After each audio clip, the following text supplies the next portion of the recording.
counsel, life giver, and the keeper of life. Wonderful joy, happiness, salvation to each and every one.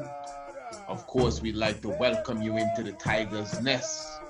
This is another edition of the Shock of the Hour.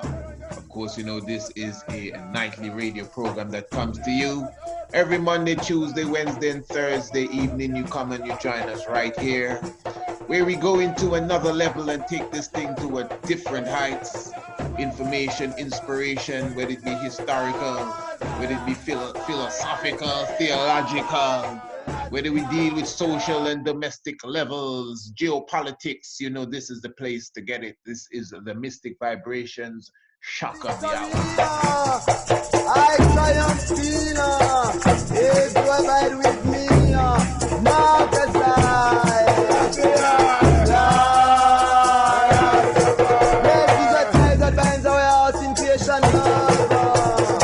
the fellowship of kindred minds is like above. Before our Father's throne, we pour our Adam's prayer. Our fears, our hopes, our honor, our comfort and our care. We share our mutual woes, our mutual burden there. And open for each other flows, sympathizing tears.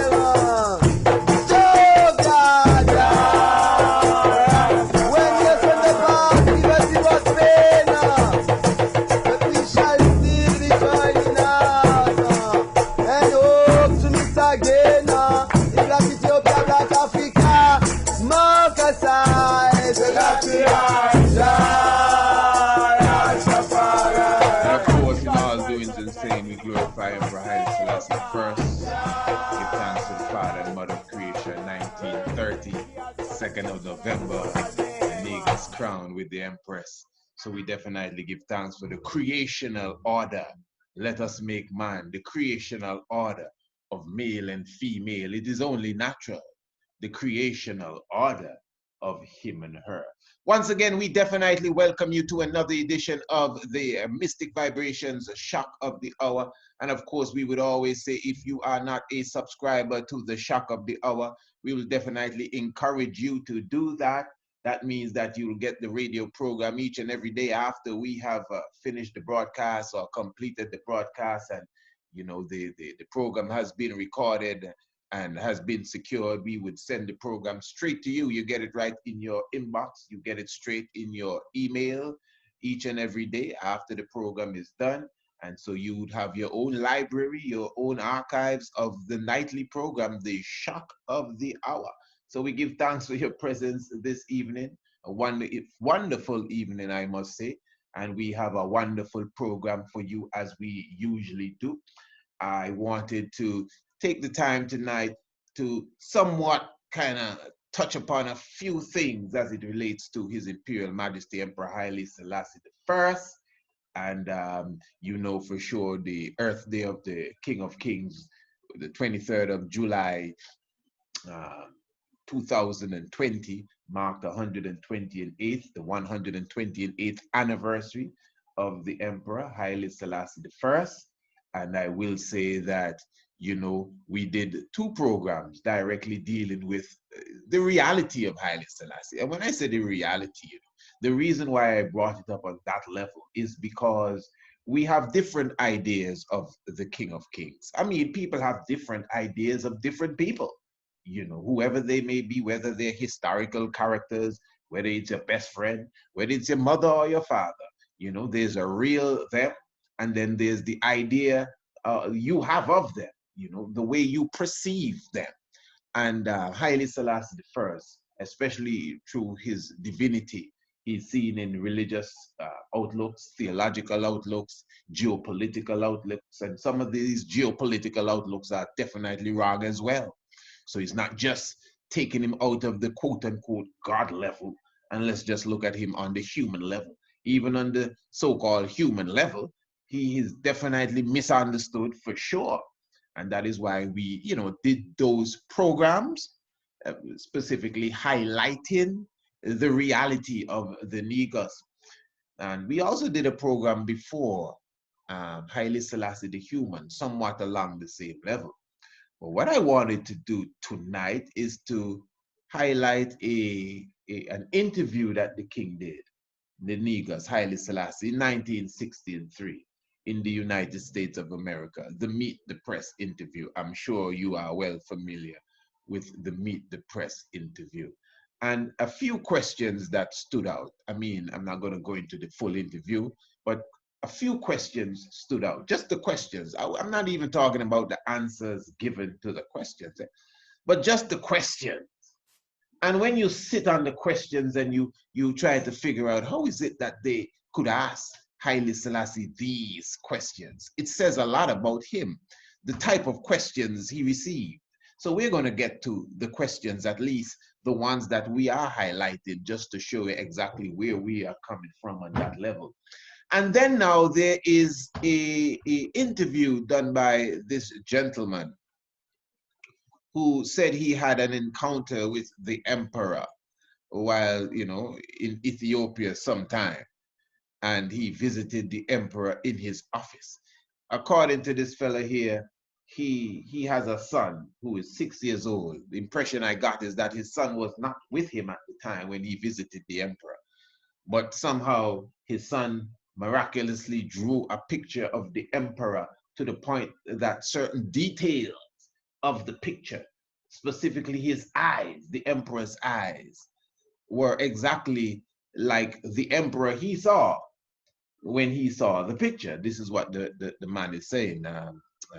I'll get his name for you. But then again, there's certain things he said, I must say. He, according to his story, he was in a stare down, like eye to eye stare down with the emperor for about 5 minutes. I don't know. I mean, trust me, I find that hard to even put in my pocket.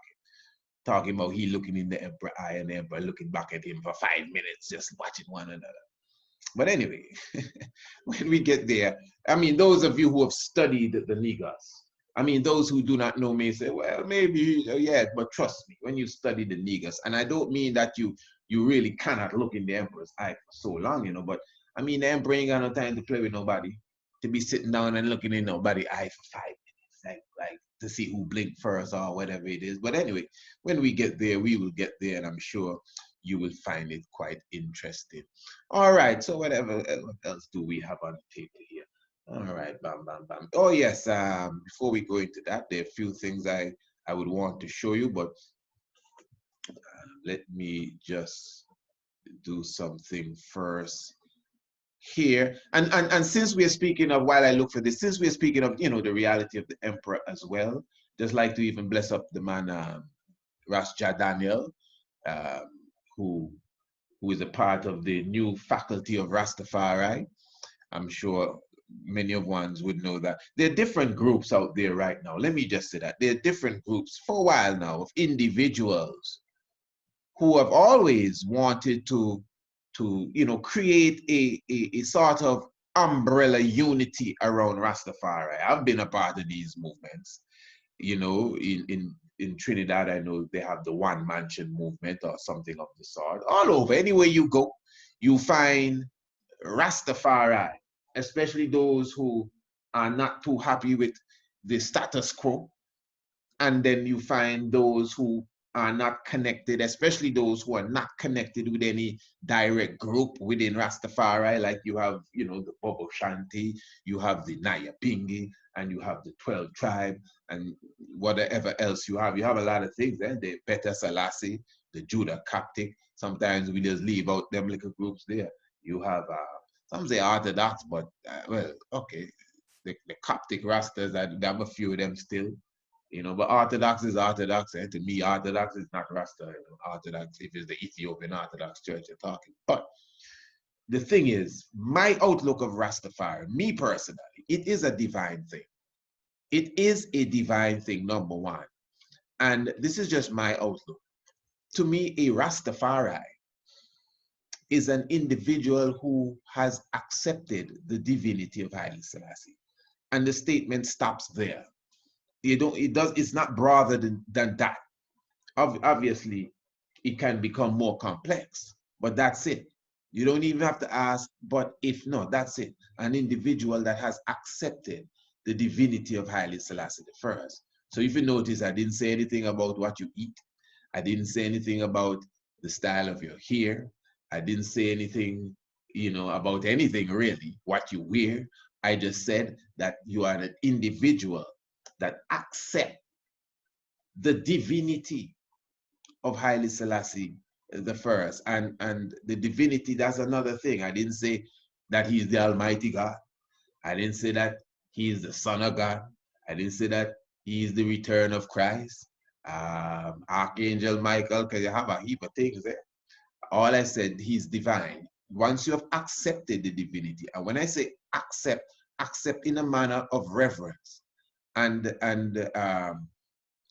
obedience, long-term eternal obedience. Because the devil accept who God is, just to use them plain language, but the devil ain't obedient at all. So although we didn't mention all the other faculties, like what you eat and what you wear and how you look and where you go and what you say and what you don't say, the main thing is a person that accepts the divinity. But Rastafari comes with all these things too. Trust me, it's not just accepting the divinity. Yes, that is the foundation of it. That is the foundation. It's the heart that counts. That's the foundation. But there are other things that come with the foundation. You can't just drop a foundation for a house and every week you're bringing me back to say, how my foundation look? Yeah, it look good, but where the rest of the house? You got to build on the foundation. Don't be playing with this. It's not a game. You understand? But now, Rastafari, in my book, is a liberation movement. That's what it is. It's not a religion. It's a liberation movement, a freedom and redemption movement. Because of where it's began in this modern time, it is an international repatriation movement as well, Rastafari. And it does have a theology with it. And it may hurt some, but it's not necessarily biblical. But because, as I said, divine. And everyone within the movement has a divine understanding of the niggas. It's a movement of such. But yes, within the movement now, you have different outlooks.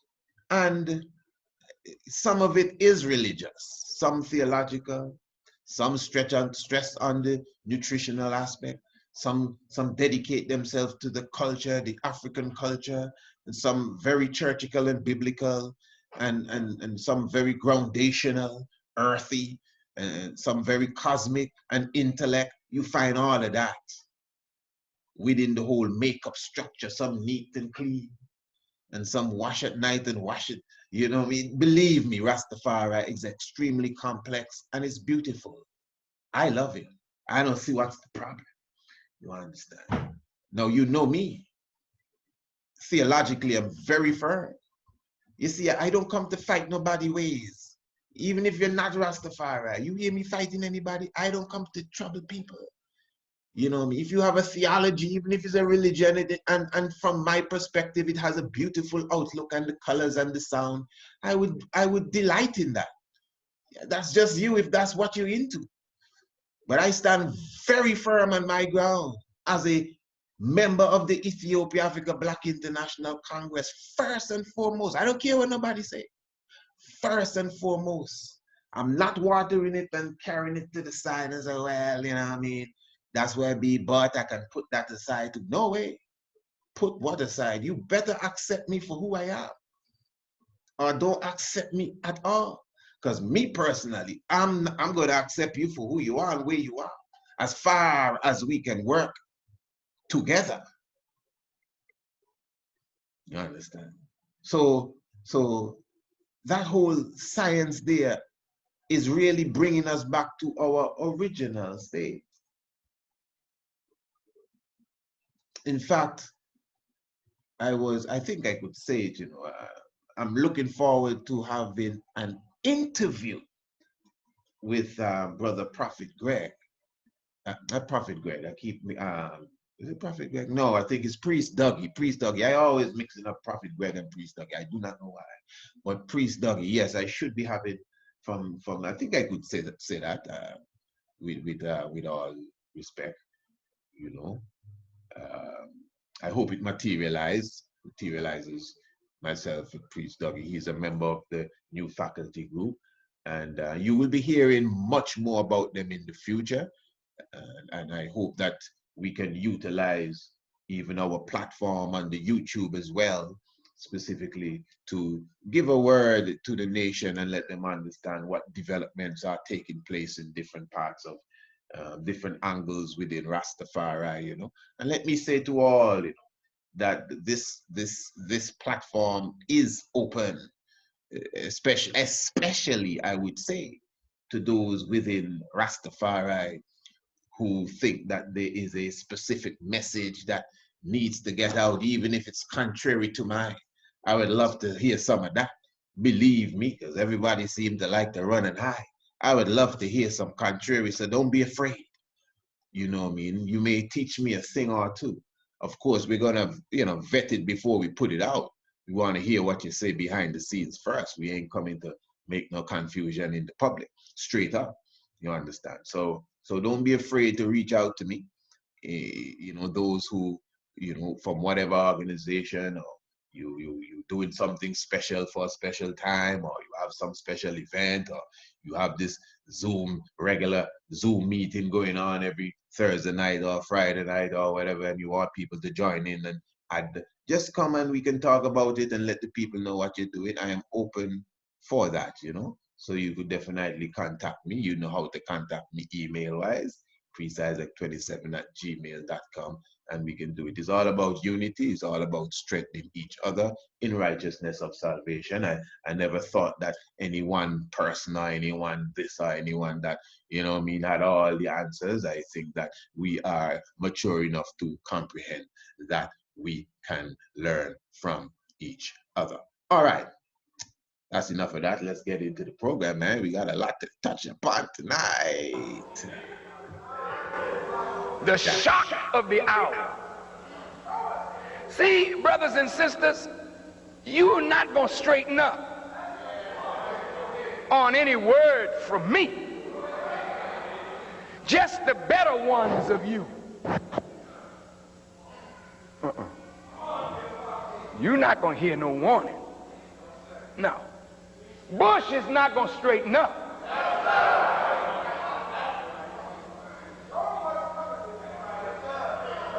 Deng Xiaoping is not going to straighten up. The world leaders are bent on their course. They don't straighten up with no preaching. The shock of the hour has to be so powerful that it casts terror into the heart.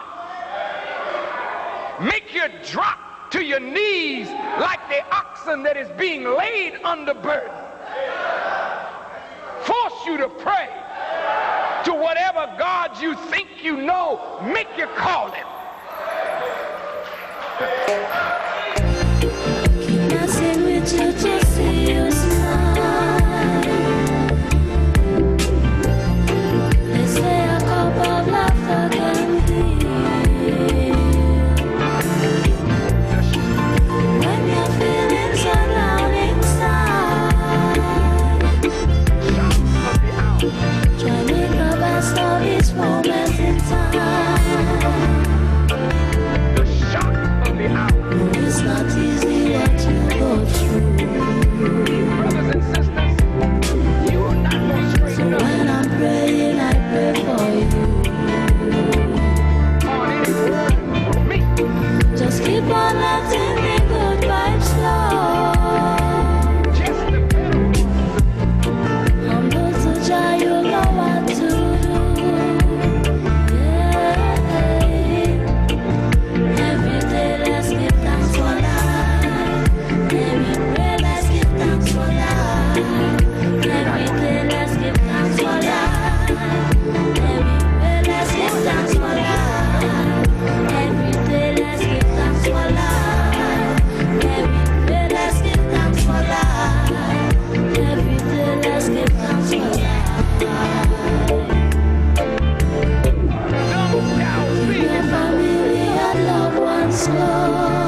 be thankful for. The first of everything comes after. Praise our source, our creator. Every day let's give thanks for life. Every day let's give thanks for life. Every day let's give thanks for life. Every day let's give thanks for life. Every day let's give thanks for life. Every day let's give thanks for life. Every day let's give thanks for life. Every day let's give thanks for life. So many things taken for granted.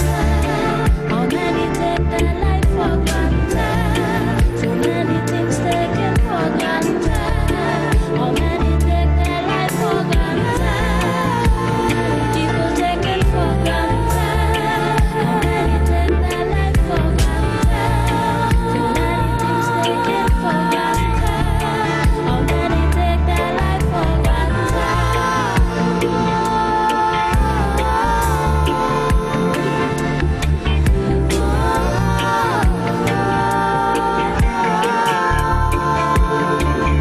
Yes, give thanks for life, isn't it?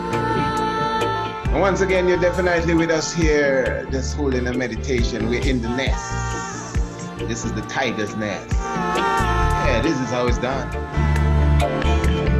Often imitated. You don't know how it goes. Never duplicated. Give thanks for your presence with us. And you know, even before we go any further, I'd just like to highlight two wonderful youths, two wonderful children. We ain't talking about no kids here now. I mean, you're disrespecting children by keep calling them kids. Some of you even conscious people talking about kids. Come on, let's get out of that, man. Yes, let's highlight these two wonderful children. I like to bless up their father, Brother Joel, and this is Ashaya and Eloa Daniel, brothers and sister, brother and sister. And they are a part of the international homeschool program that we facilitate. So they do the astronomy as well as the African history / heritage. And this is a project that they were given to do. Well, everyone within the class was given to do this project, where they were to create, whether it be in canvas or whether it be it sketch or whether it be paint and colored, or whether it be using fruits, whatever idea come to your mind, and create the solar system for us. And this was done just after we came off of the whole study of the planets, because that's what we do, and we take the children through the whole solar system, starting from the sun, really break it down. We break it down in a way that you would not expect you could give children this sort of food. You know what I mean? If these children speak to you, it's not just about drawing planets.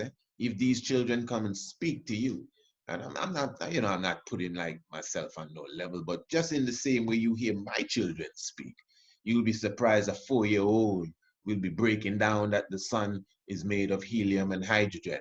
You know what I mean? So okay, look, that's a simple thing. That's not no heavy maths. Instead of telling them goo goo and gaga, imagine you talking to a baby talking about goo goo and gaga. The baby must be saying, what goo goo and gaga? I want to learn to speak like you. Don't tell me no goo goo and gaga. You know, speak helium and hydrogen. Helium and hydrogen.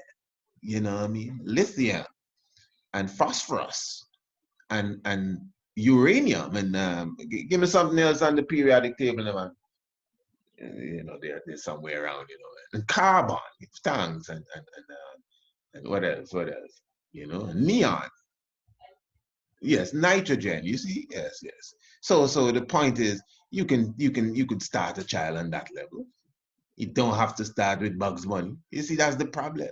You think they're too young for this and too young for that. Yes, you give them baby food, but I mean, just look at the industry alone of the baby food industry. They take the same food that you eat and they manufacture it in a way that you could just open the bottle and put in the spoon and put it in the baby mouth. So we can take the same food that we eat and manufacture it in such a way that we can feed it to the child that is not even talking as yet.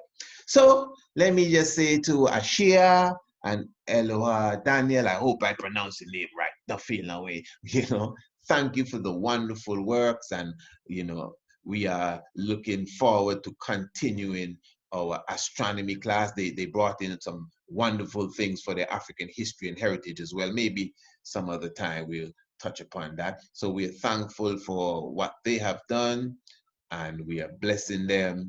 They got top marks for this, and those who are also part of this course, the homeschool programming, these are the things that we put forward to your children to make them better within the field of astronomy. So yes, just keep it up. All right. Now this is an interview we're going to touch upon here, an interview from Meet the Press. And Meet the Press is a program that is even broadcast up to today. Is one of the longest running program on television, I believe. Meet the Press on Sundays. And this is in 1963 when Emperor Haile Selassie I visited the United States of America. And he did an interview with Meet the Press, and there were about four people from different news organizations that asked different questions. I must say they were all very pertinent questions. One individual was asking of Ethiopians' involvement in funding the armed struggle in Africa. You understand? And really, the emperor clearly showed at the end of what he was saying that if it is necessary, we would do such. Remember when we did the program on the real Haile Selassie, what came out of that, according to the words of John F. Kennedy, we were dealing with the most outstanding revolutionary in modern history. That's what Kennedy was saying. He is saying that in modern time, there's never been no revolution on a scale like what Haile Selassie did in Africa and in the Middle East. He added that too. In the Arab world, the independence of all them Arab countries, all of this stemmed off from the impetus of Haile Selassie and his works.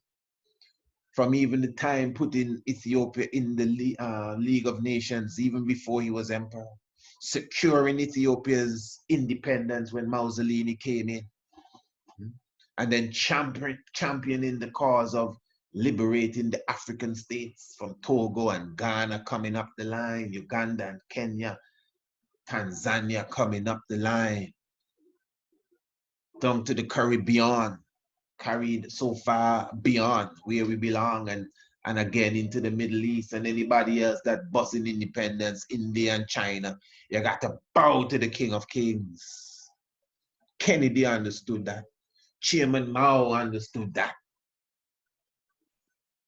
But somehow the history books that we've been given don't understand that. They don't even know who you're talking about. But anyway, I want us to take in a few questions here that I just found.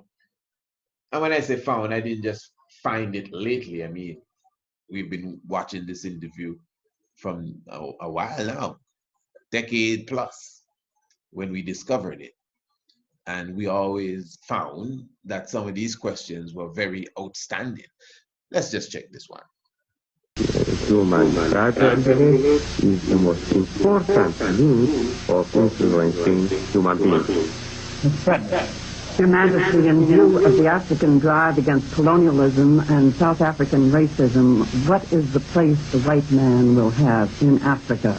Does he have any choice between leaving or accepting domination by the black man? now, basically, I mean, what's going to happen? The interpreter, Haile Manasseh, that's his name. That's the name of Haile Selassie's interpreter, Haile Manasseh. You get it? Manasseh. So he telling you, Haile Manasseh, he's the interpreter of Haile Selassie. So Haile Manasseh is telling you what a Manasseh. You see, he's telling you what Haile Selassie is saying. Haile Manasseh. Just interesting stuff, really. But anyway, Haile Manasseh will, read the question in Amharic for the emperor, but the emperor doesn't know what she's saying. Then the emperor is going to answer, and then he's going to write down what the emperor said and say it back to her in English, and you know how the whole thing goes. So we ain't going through all of that. It's just a question I'm checking for. You can go and watch the video for yourself. The question. The question. Okay. What was the question? Means of influencing human beings.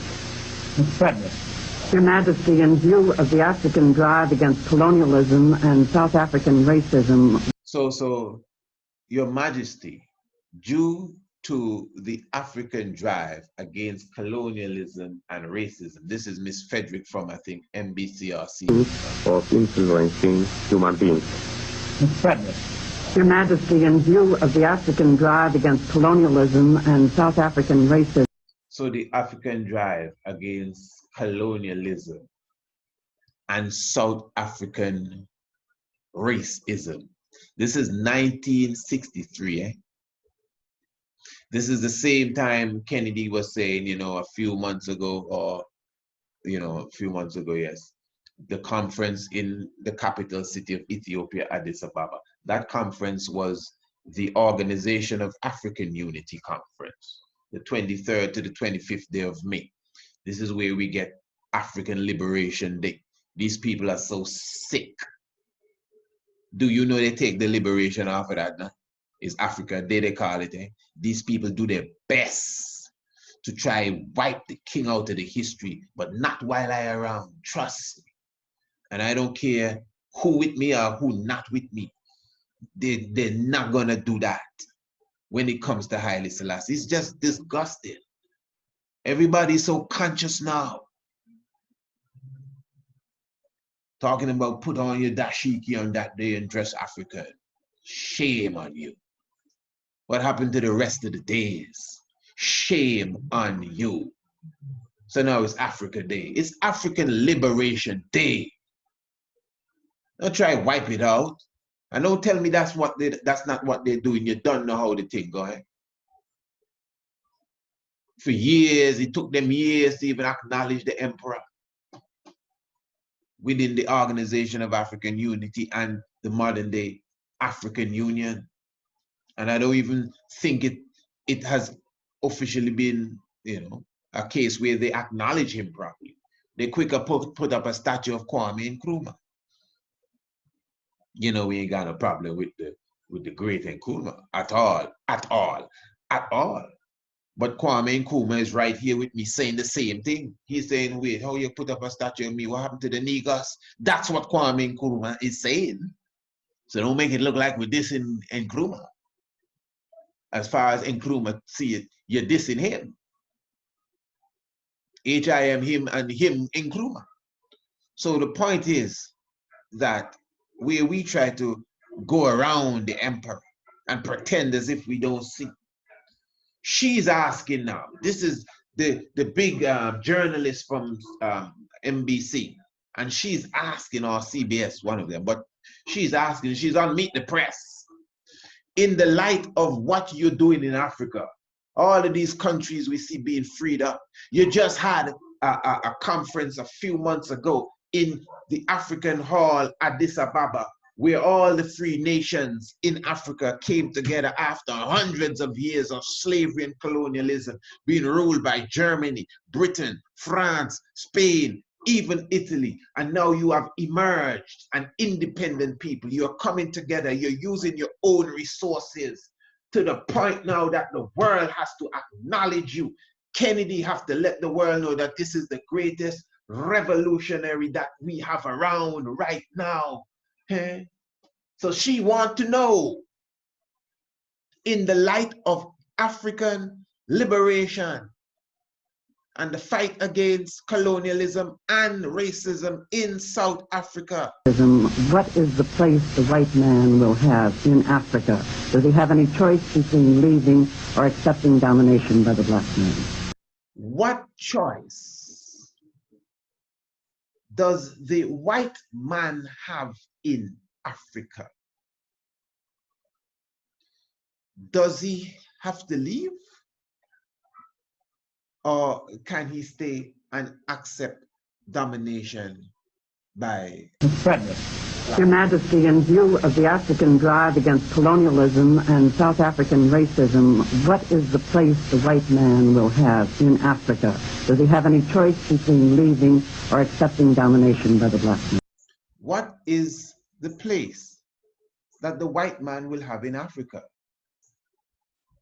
Does he have any choice in leaving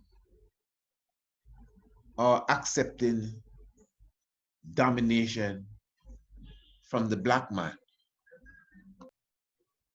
And you know, the emperor in the answer clearly showed we're not into that. We're all human beings. We didn't come to dominate nobody. He clearly made that straight. But to be honest, it's not the answer that I'm on here. The answer is great, of course. But how many of us really sit on the question?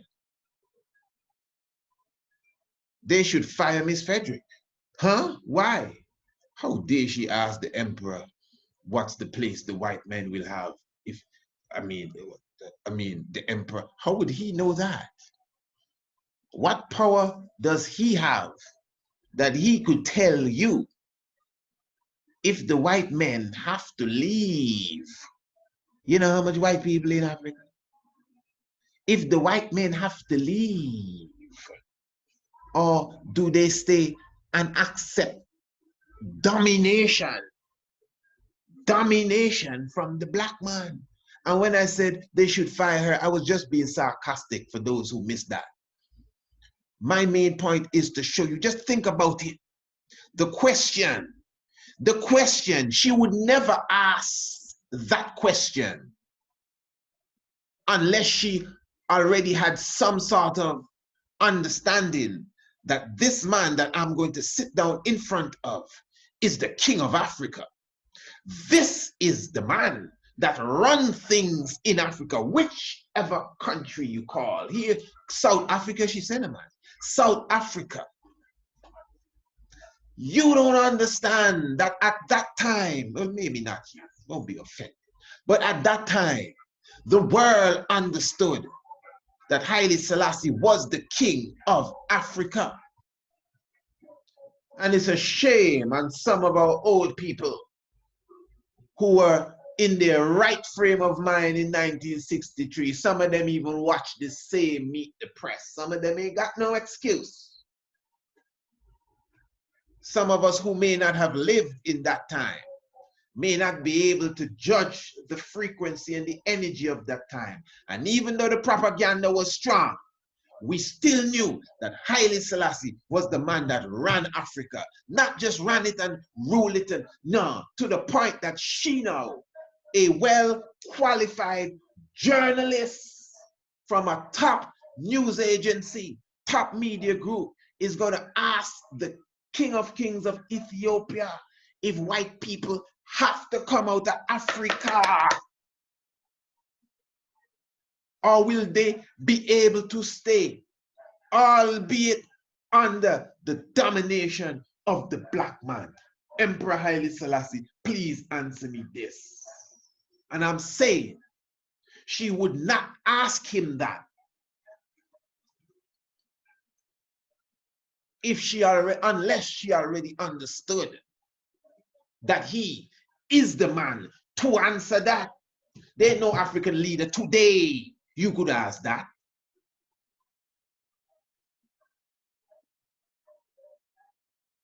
You couldn't ask Kwame Nkrumah that. He would tell you, you have to ask Haile Selassie. You know I'm talking the truth. Why is it that none of her fellow journalists touched her and said, But Miss Frederick, you can't ask what kind of question. How is he going to know?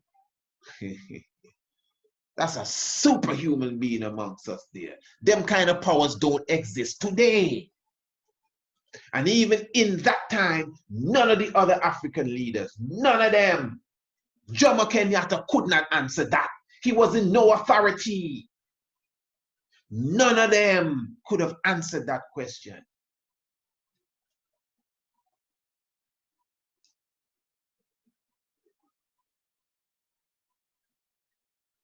There is no other human being, brother.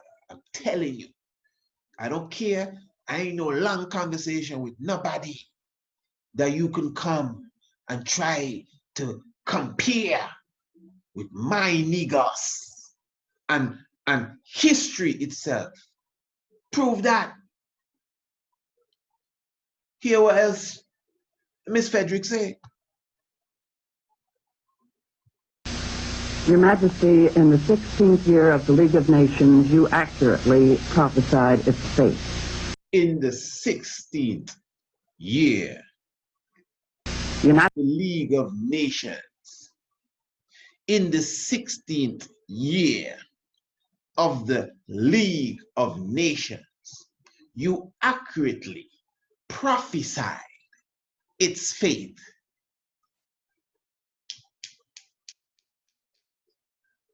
What is, you hear what the woman say?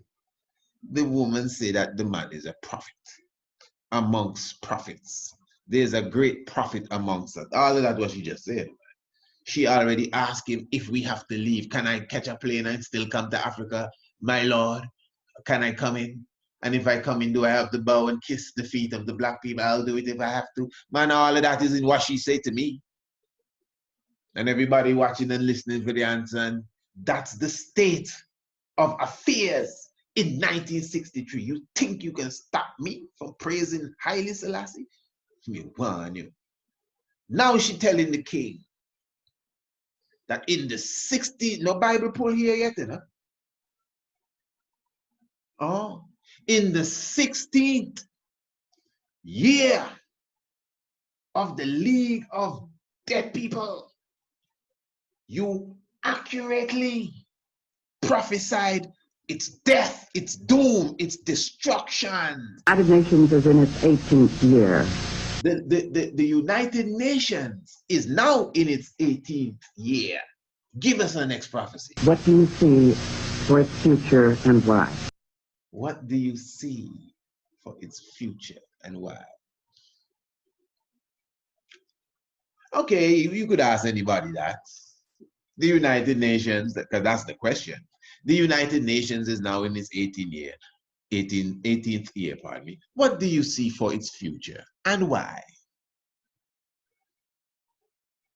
Okay, you could ask anybody that. You could ask Nkrumah that. You could ask, and believe me, I somewhat don't even like to be harping and calling the names of the great ancestors in that way, because it's just love. But I'm telling you, they're with me.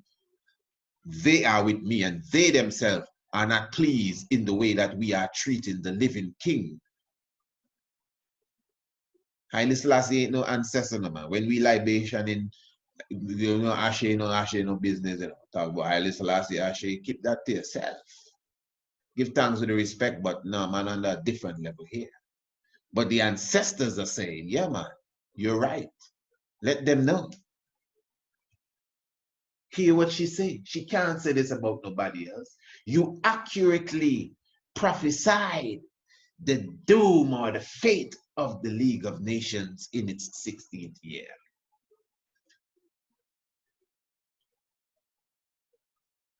That statement alone is okay, showing you exactly, again, who is standing, or in this case, sitting before us, the decision maker, the man that speak and it's fulfilled.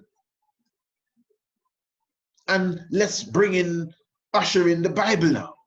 This is why, you know, just what she said made it clear that these prophecies that are spoken of in that book and many other sacred writings of the Lord gathering all the League of Nations together. Yeah. And pouring out his wrath. And Zephaniah chapter 3 carries it to another level.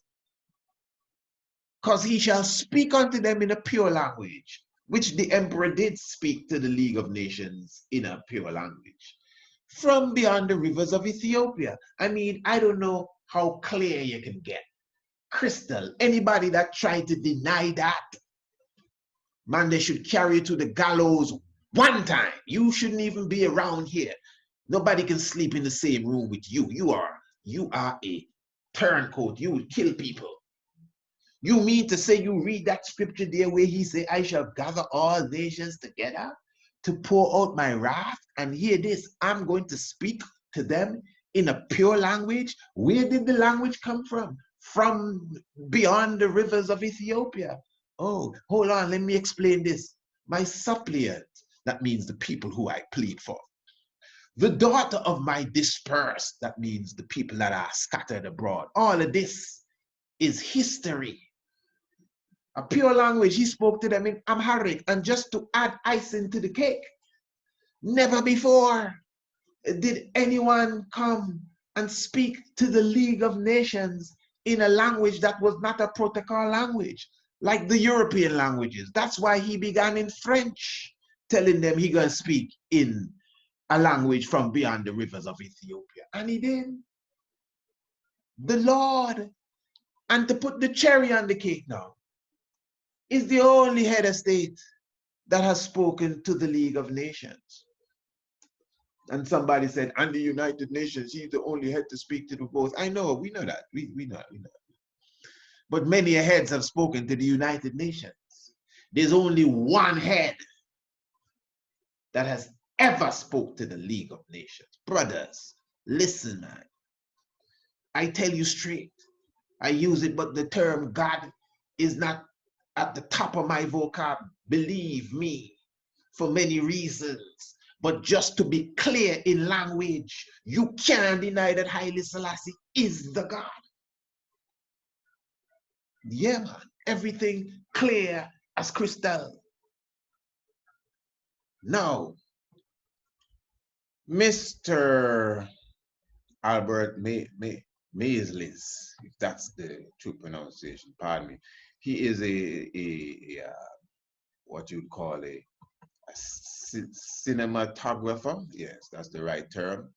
And he was born in the 1920s, 1926, the 26th of November in Dorchester, Boston, Massachusetts. And he has a story here of when he met Haile Selassie. Let's just go straight into it in the interest of time.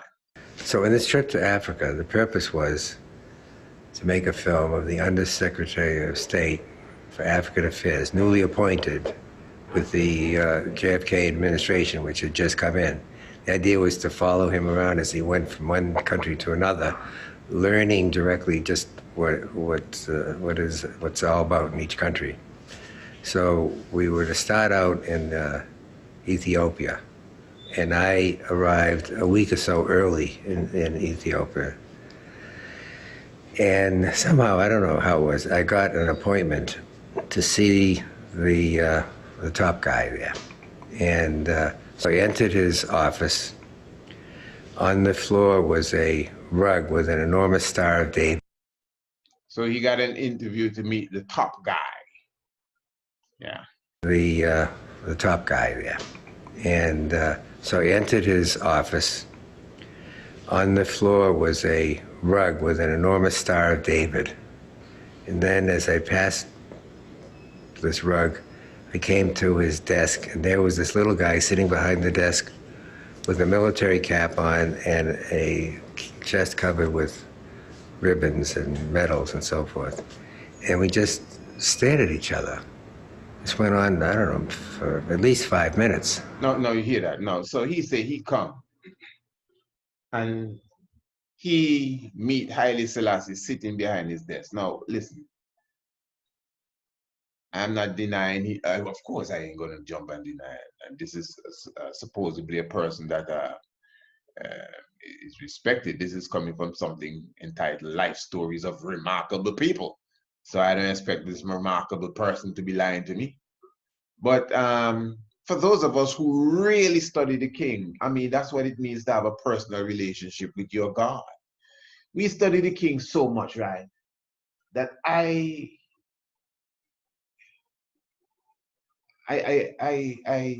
could be wrong, you know. I mean, I guess if you want to say wrong, well, not wrong really, but out of the know.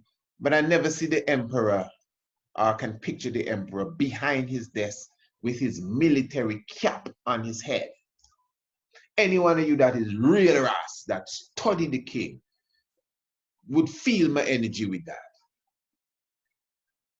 Seeing the emperor, just meditate. If you know of it, I would like to know. But I just can't envision the emperor sitting behind his office desk with his cap on his head. No, I don't see it. That's one. And this fella say he stayed on the emperor for 5 minutes. And I didn't feel uncomfortable, and I don't, at least a chest covered with ribbons and medals and so forth. And we just stared at each other. This went on, I don't know, for at least 5 minutes. And I didn't feel uncomfortable, and I don't think he did, except there was a moment where I think he felt a little insecure. He didn't feel uncomfortable. He don't think that the emperor did, but there was a few moments where he the emperor seemed to feel a bit insecure. You can imagine that? And that was it. And this was Haile Selassie, the emperor, the Lion of Judah. And many years went by, and then a couple of years ago, I happened to run across a biography of the emperor, Haile Selassie. Page 190, I believe, it spoke of the fact that the one thing that was forbidden in Ethiopia at that time was that any citizen cast his eye upon the emperor. And that explained suddenly why it was that he was so engaged and so fascinated with the opportunity to look somebody else in the eye. It is no. He was so engaged. He said he read page 190 of autobiography that nobody's supposed to look on the emperor. Now tell me. So this is why the emperor was so fascinated to look somebody else in the eye.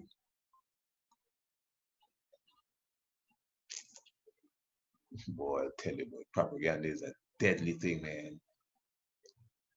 That's why when you read some of these books, talking about the niggers and try and make the niggers look strange, you have to be careful when you read the story of the lion written by the hunter, even written by the hyena, because you're not going to get the right story about the lion, brother.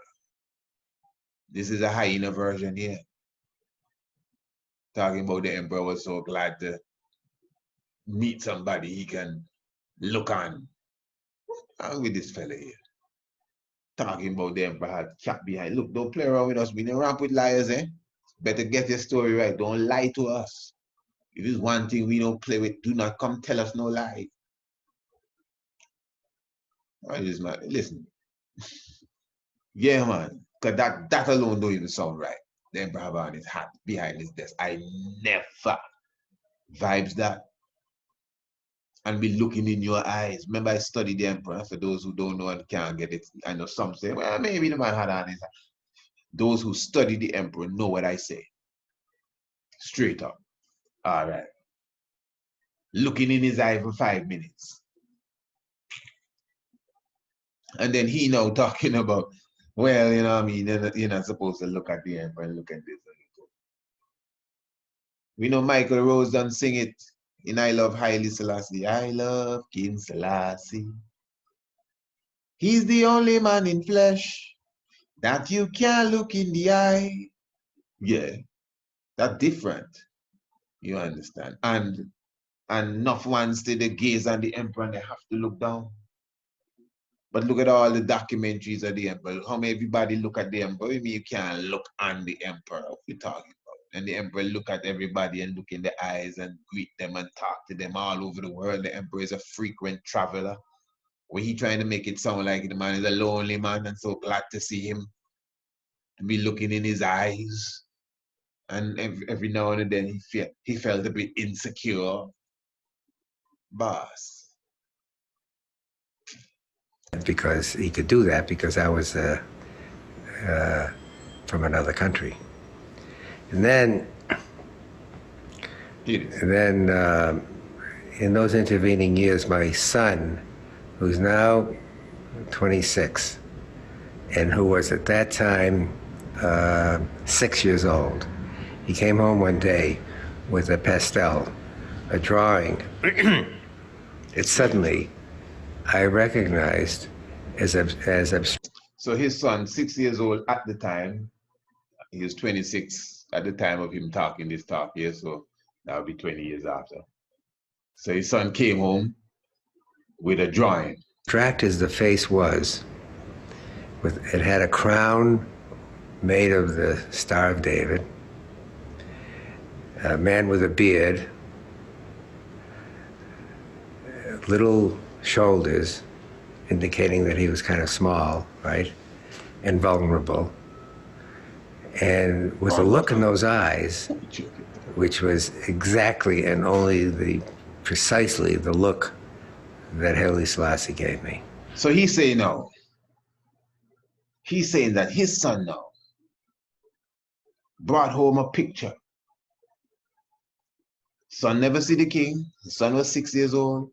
Years after, maybe son wasn't even born when he met the king. Because I'm not denying that he met the king. I actually think he did. Even what his son brought home, I even believe all of that. And I would say believe. I ain't got no facts, but I believe. See, nothing wrong with believing sometimes. Eh? I believe. I got to believe. I ain't know. He done something like he lied already, so I can't just... Yeah, man, he talking no full truth here. I believe he meet the king. But I think he kind of add some sugar and spice to the story. Because for those of us who know the king, it's like somebody telling you something about your child or your mother or somebody that you know. You know, nah, man, I come tell me a lie about that,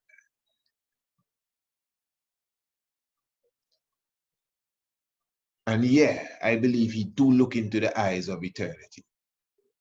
So what he's saying now is that his son, even the way he said this, you could feel like, boy, he's telling the truth, because, you know what I mean? There's a video we're looking at here, and you could see like he shake his head like, man, the picture that he brought home, a little man with a crown with the Star of David, and a beard and the small shoulders, and the eyes, oh, it's the exact eyes. I believe that. I honestly do. Whatever spirit traveled through his son for him to draw that so he can look at them eyes again, I really think that's what happened. Because you could see like how he react, like, oh, them eyes.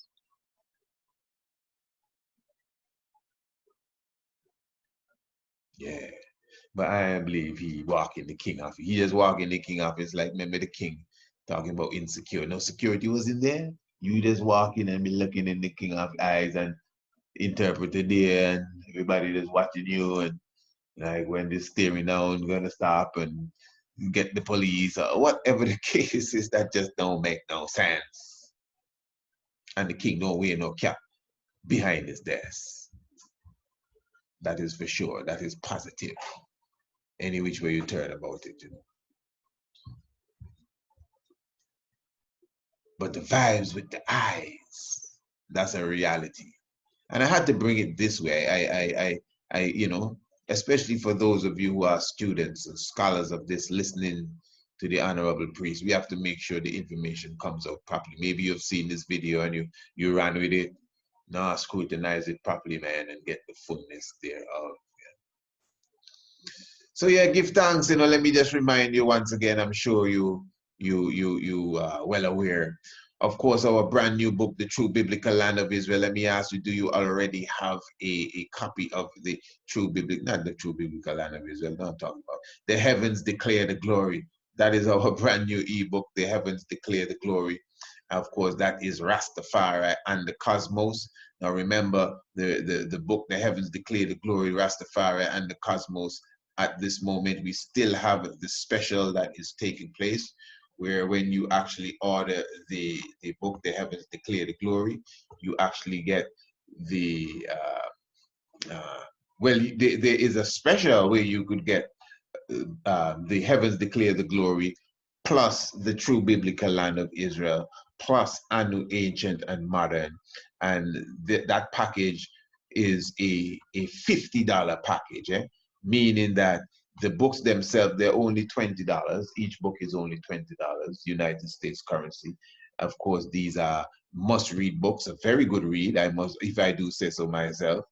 And both, all three books are 20 each as far as the value that we sell them for, or you can purchase them for. But we are giving you a special bundle right now where you get the three books at a value of only 50 United States dollars currency.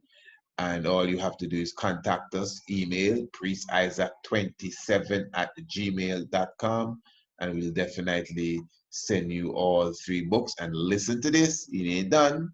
It's not done. These are ebooks, but listen to this. You also get a whole month. You didn't hear that. You also get a whole month of the Shock of the Hour free when you order the bundle of books, the three books. A whole month free of the Shock of the Hour. Like this program you just listened to, that's just one Shock of the Hour.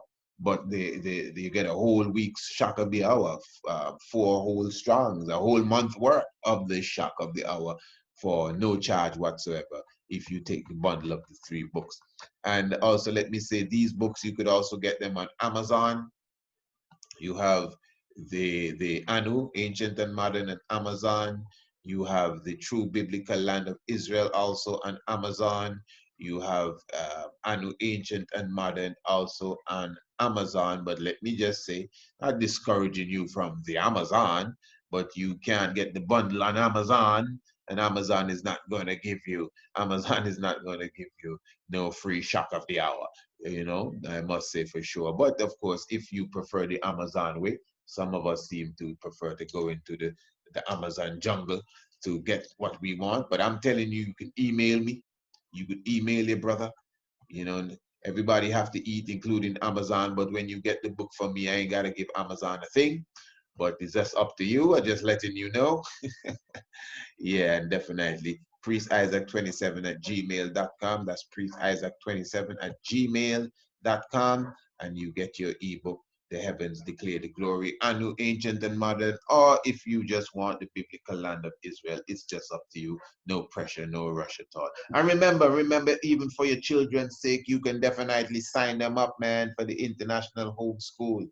There's no reason that you should not bless them with that. That is something that I know that they will cherish forever. Remember, it's every day they're getting new information, new knowledge set in such a way that it is enough for them to swallow and digest. I'm talking about the International Homeschool Program. As you could see, the wonderful works that the youth them that are in the homeschool program that are already doing. So you could definitely, bring your children on board. Just contact us again, priestisaac27@gmail.com, and get much more information and exactly how you could become a part of the homeschool programming. Give thanks, as we always say, if you know your Bible and you do not know your history. Knowledge of your Bible will become a mystery, and it takes some realize the real lies that are amongst us. Give thanks to the life giver and keeper of life, Holy Emmanuel, Haile Selassie'S, Jah Rastafari. Blessed love.